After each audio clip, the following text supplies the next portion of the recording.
It was around 11:23 p.m. when my phone started vibrating like it had a goddamn seizure. Amanda's name flashed across the screen in bold white letters. She was supposed to be out with her girls, doing whatever women do when they pretend husbands don't exist.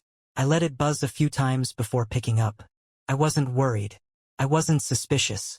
I was tired. Bone tired. The kind of tired that comes from trusting someone with every cell of your body for years without ever asking for a receipt. The second I picked up, I knew something was wrong. Not wrong like emergency wrong. Wrong like...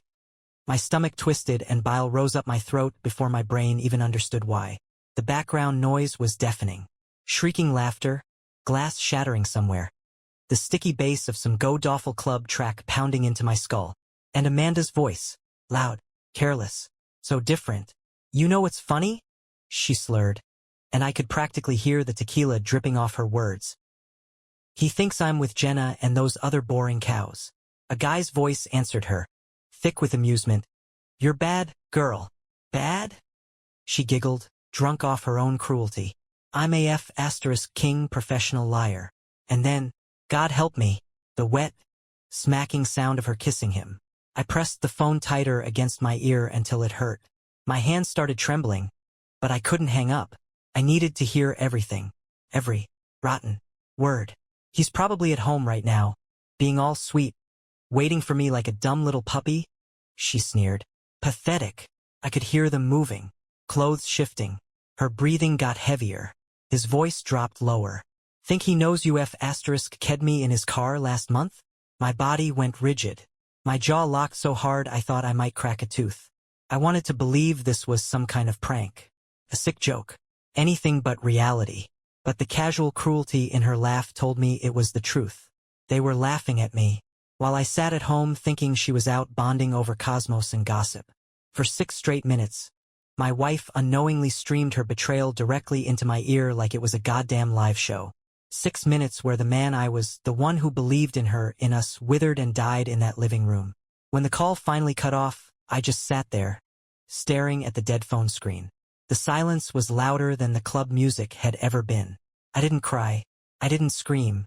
I just existed for a long, poisonous moment. Like the universe had pushed a pause button on my life. A different kind of cold settled into my bones that night. Not the kind you shake off with a blanket or a hot shower. The kind that rewrites your DNA. I had no idea yet that this was just the start.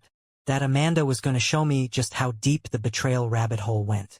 That this wasn't just about cheating, it was about who she really was. Someone I didn't know. Someone I never knew. But all that was still ahead. For now it was just me. And the deafening roar of a heart shattering into a million jagged pieces. I didn't sleep that night. I didn't even pretend to try. I sat in the same spot on the couch, phone still in hand, eyes locked on the door like some kind of rabid animal waiting for its prey to walk straight into its jaws. Every passing minute made my blood boil hotter, my thoughts darker. Midnight turned into 1 a.m., then 2 a.m. At 2:37, the front door clicked. Amanda stumbled in, heels clacking against the wood floor in chaotic rhythms, reeking of cheap vodka and expensive lies. Her makeup was smudged, hair wild, dress rumpled in a way that made my stomach churn. She didn't even notice me at first. She was too busy giggling to herself like a lunatic. When her eyes finally landed on me, her whole body jerked in surprise. "Jesus, Jason, you scared me. Why are you sitting in the dark like a weirdo?" she slurred. I didn't say anything. Not yet. I just stared at her, taking in every disgusting detail. The lipstick smeared across her chin, the love bite blooming on her neck like a brand. And that's when she made her first mistake. She tried to play it off. She tossed her purse onto the table and flopped onto the couch opposite me. Legs splayed out without a care in the world. "Girls' night was wild," she said, trying for casual. "You wouldn't have survived it." She laughed. The anger inside me sharpened into something cold and lethal. I pulled out my phone, opened the call log, and flipped the screen toward her. Her smile faltered. "You called me tonight," I said, voice low and steady. Too steady. 6 minutes. I heard everything, Amanda. For a moment, just a split second, I saw her real face. The one she never showed me. Panic, naked and ugly, flashing across her features before she slammed the mask back on.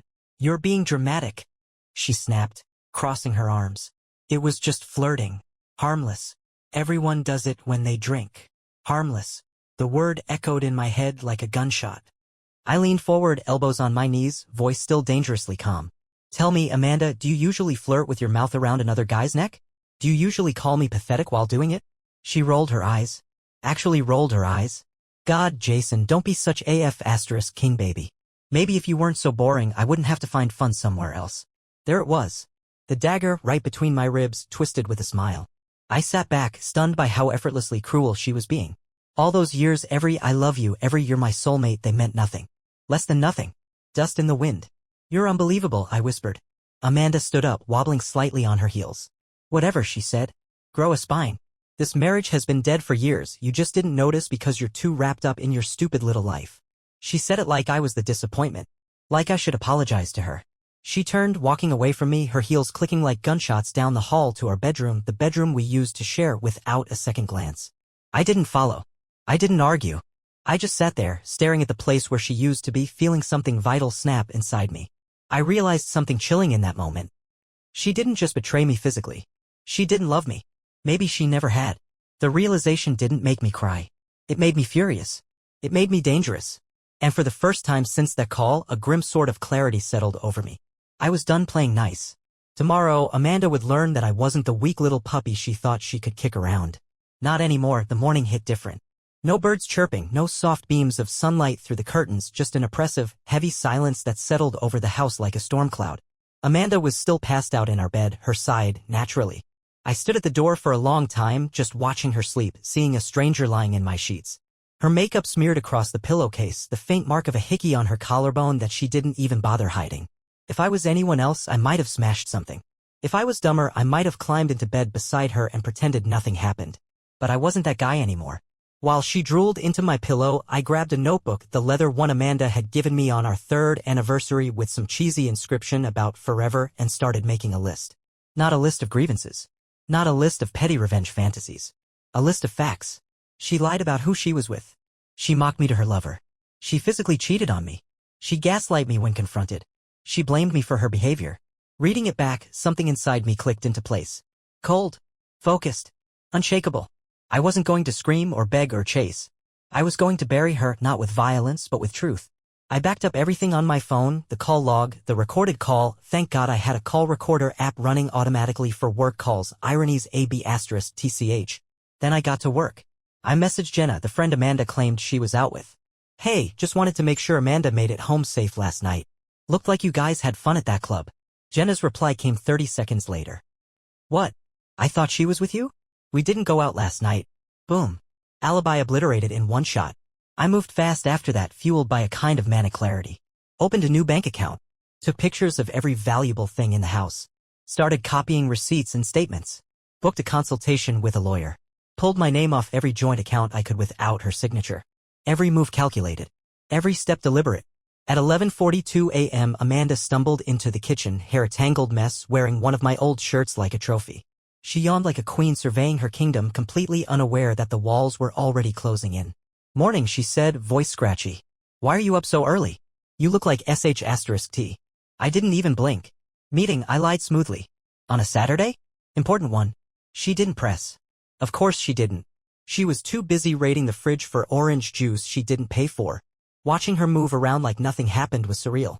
Like watching a bomb casually ticking down in your living room. She didn't apologize. She didn't even pretend.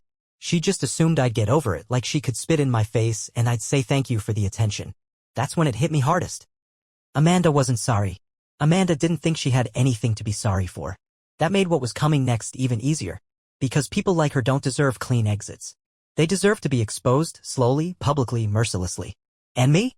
I wasn't going to save her anymore. I was going to let the rope go slack and watch her hang herself with it. The best part? She wouldn't even see it coming. Sunday morning bled into Sunday afternoon.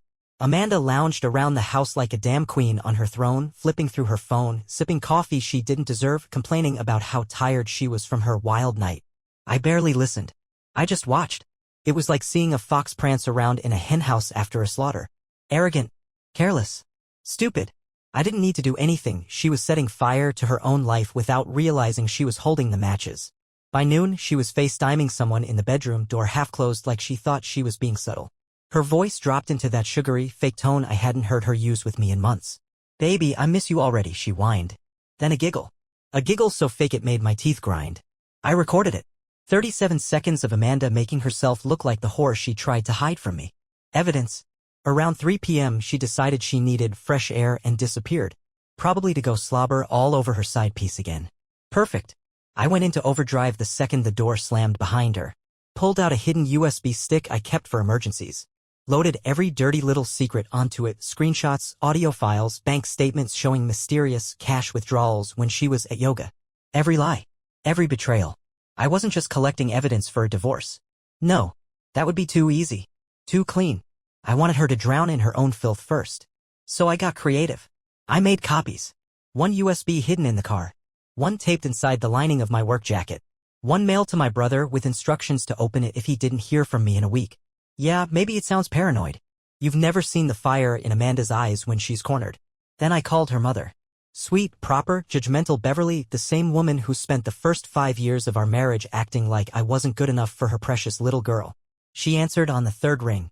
"Jason? Oh, how lovely to hear from you." Lovely, right? I kept my voice steady. Calm. "Hey, Bev. Just wanted you to know Amanda's been having a tough time lately. Thought maybe she could use some support. You know, since she's been seeing another man and lying about it." Dead. Silence. Not even a gasp. Just a cold, stunned nothingness. "Excuse me," she said finally, voice cracking like a twig. "You heard me," I said. "Thought you deserved to know your daughter turned out just like her father." Yeah, that was a low blow, but I was long past playing nice. I hung up before she could respond. Dropped the nuke and walked away from the blast. 5 minutes later, Amanda's phone started blowing up. Texts. Calls. More texts. She came storming through the front door like a Category 5 hurricane, shoving her phone in my face. "What the F***ck did you tell my mother?" she screamed. I stood there, arms crossed, face blank.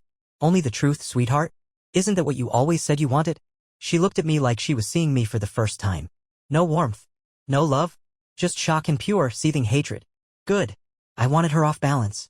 I wanted her spinning so fast she didn't know which way was up. Because the real hit? The one that would actually shatter her fake little world? That was coming tomorrow. Monday morning. Bright and early. And Amanda had no idea. I barely slept that night. Again. But it wasn't from pain anymore, no, that ship had sailed. It was focus. Pure, surgical focus. Every move was already calculated. Every domino was lined up, just waiting for my finger to flick the first one. Amanda tossed and turned beside me, pretending to sleep, but her breathing was too jagged, too forced.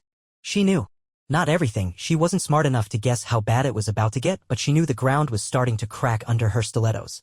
At 7 a.m. sharp, I got dressed like it was just another Monday. Button-down shirt, slacks, polished shoes. Amanda stayed buried under the sheets, silent, pretending she didn't care. Pretending she wasn't terrified. Good. Let her stew in it. I grabbed my car keys, but instead of heading to work like usual, I drove across town to her office building, a towering glass box where Amanda strutted around like some kind of marketing goddess. I'd timed everything perfectly. At 7:45, I parked across the street, USB drive burning a hole in my pocket, watching the lobby through the windshield. Amanda's boss, Rob, arrived like clockwork, coffee in one hand, Bluetooth earpiece jammed in his ear. He was the perfect mark, a noble *T kind of guy who hated scandal more than taxes. At 7:50, I crossed the street, walked right into the lobby, and asked for him at the front desk. Polite. Friendly. Professional. 5 minutes later, I was in his office. I didn't waste time. I dropped the USB on his mahogany desk like a grenade. Everything you need to know about Amanda's recent extracurricular activities is on there, I said evenly, including the part where she used company time and resources to play house with her boyfriend. Rob blinked at me like I'd slapped him. "Why are you telling me this?" he asked. I smiled, a real one, sharp enough to draw blood. "Because I'm divorcing her. And I figured you should know before it stains your company too." I left him sitting there, shell-shocked, before he could even respond. By the time Amanda waltzed into the office at 9 a.m. in her little power suit and fake smile, the walls were already closing in. Rob summoned her to his office within minutes. I sat in my car across the street, watching through binoculars like it was a private screening of the best movie ever made. 30 minutes later, Amanda stormed out of the building, red-faced and trembling, clutching a cardboard box with her crap shoved into it. Fired. No screaming. No tantrum. Just pure, soul-deep humiliation. Delivered cold. It still wasn't enough. Not yet. I waited until she got home, still wearing her heels, still clutching the box like it could somehow save her from drowning, before I dropped the final bomb. The divorce papers. I slapped them on the kitchen counter like a death warrant. Thick stack. Neatly clipped. Ironclad. Amanda stood there staring at them, frozen like a rabbit under a hawk's shadow. Sign them, I said flatly.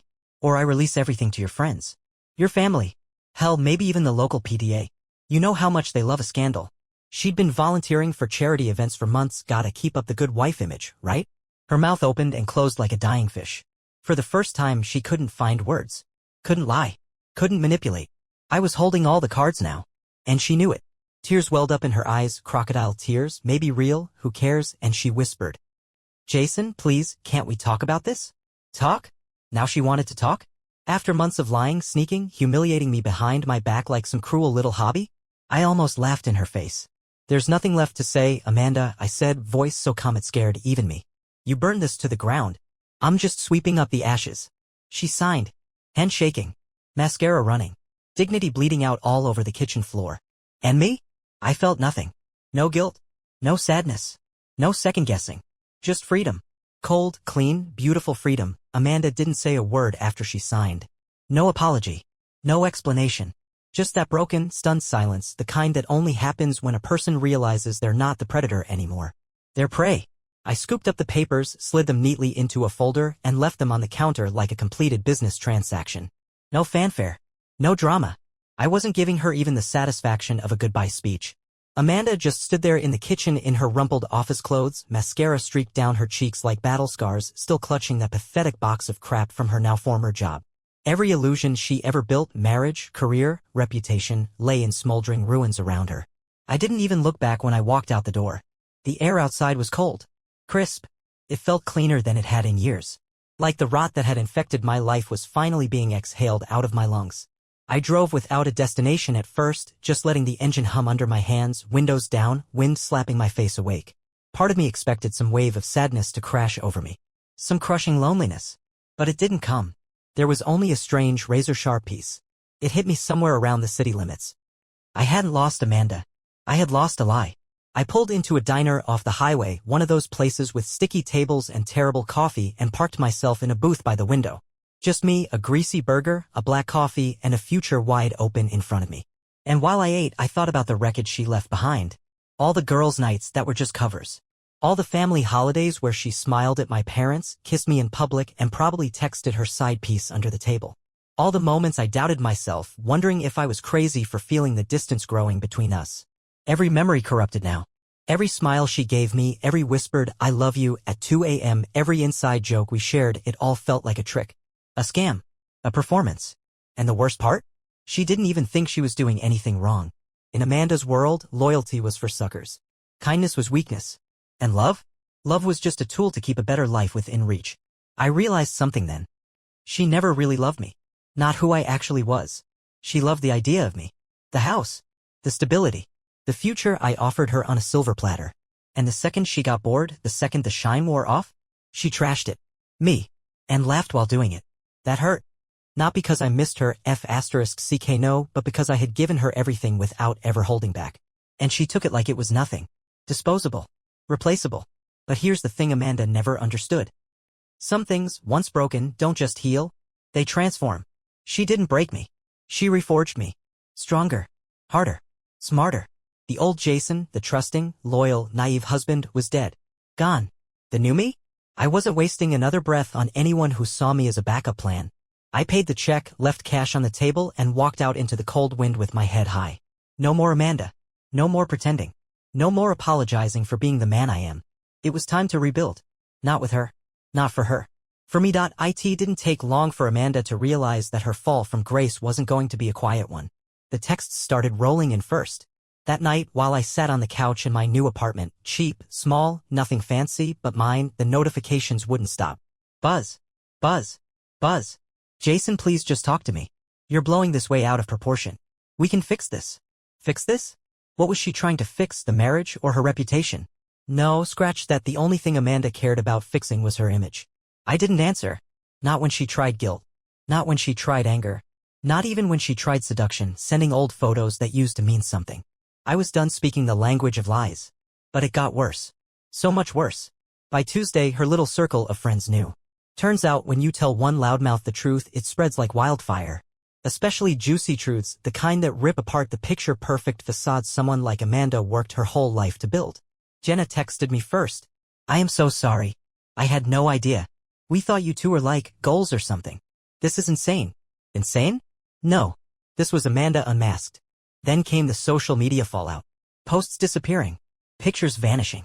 Status updates changing from Mary to Jason to nothing at all. Friends unfriending. Comments piling up under old pictures, fake smiles, fake lives, fake marriage. I watched it unfold from the sidelines like a man watching his old house burn down, knowing there's nothing inside worth saving. Amanda tried to spin it, of course. She posted some half-assed story about how sometimes two people just grow apart and wish each other the best, painting herself as the tragic heroine of a love story gone wrong. Bullsh**T. I didn't respond. Didn't comment. Didn't correct her. Because I knew the truth and the people who mattered would find it out soon enough. And they did. Her mother, Beverly, the self-righteous queen herself, showed up at my new apartment uninvited. Standing there in the cold, wrapped in her overpriced coat, face pale and drawn. I almost slammed the door in her face. Almost. But a part of me wanted to hear what she had to say. To look the woman who helped raise a monster straight in the eyes. I'm so sorry, she whispered, voice cracking. I don't know what happened to her. I leaned against the doorframe, arms crossed, heart like a stone in my chest. Maybe she was always like this, I said. And you were just too busy polishing the outside to see how rotten it was underneath. Beverly flinched like I slapped her. Good. I didn't need her pity. I didn't need her guilt. I sure as hell didn't need her forgiveness. She left without another word. Just shuffled back to her Lexus and drove away, looking 10 years older than when she arrived. And me? I went back inside, shut the door, and locked it behind me. Every chain. Every bolt. Not because I was afraid. Because I was free. Amanda wasn't done trying, though. That night, she called. I watched the screen flash her name, Amanda, like some sick joke. I let it ring. And ring. And ring. Finally, the voicemail clicked on. Her voice, shaky, pathetic. Please, Jason. I made a mistake. I didn't mean to hurt you. We can fix it. Please. I love you. Sniffles. A broken little laugh. You're the best thing that ever happened to me. Please don't throw us away. I stared at the phone long after the message ended. Not because I was tempted. Not because I felt anything. But because of how small her voice sounded. How powerless. The great Amanda, the manipulator, the queen bee, the woman who thought she could crush hearts like beer cans, reduced to a begging whisper. It should have satisfied me. It should have made me feel victorious. It didn't. Because winning against someone like Amanda isn't a victory. It's just escaping the wreckage. And thank God I did. The days after the voicemail were quiet. Too quiet. And with Amanda, silence wasn't peace. Silence was plotting. I knew her well enough to know she wasn't just going to fade away, licking her wounds. Amanda wasn't built like that. She didn't know how to lose gracefully. She didn't know how to lose it all. And right on schedule, the next phase of her pathetic little war began. Friday afternoon, as I was leaving work, I got a call from an unknown number. Normally I ignore those. But something made me pick up this time. Instinct, maybe? Jason Matthews? Yeah. Who's this? This is Officer Langston with the city police. We need you to come down to the station. It's regarding a report filed against you. Report?